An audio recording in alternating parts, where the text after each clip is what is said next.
In this next set of questions, we'll solve quadratic equations using the principle of zero products. Solve x squared minus 6x plus 5 equals 0. When we have a quadratic equation, we need to factor and then use the principle of zero products. So we begin by factoring. We have x minus 5 times x minus 1 equals 0.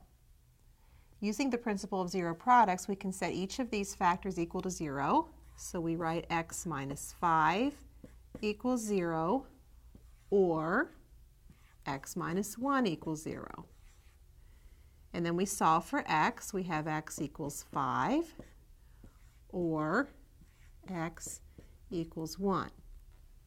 If we substitute 5 for x in the original equation, it would check. If we substitute 1, it would check. So both of those are solutions, and we write the solutions are 5 and 1.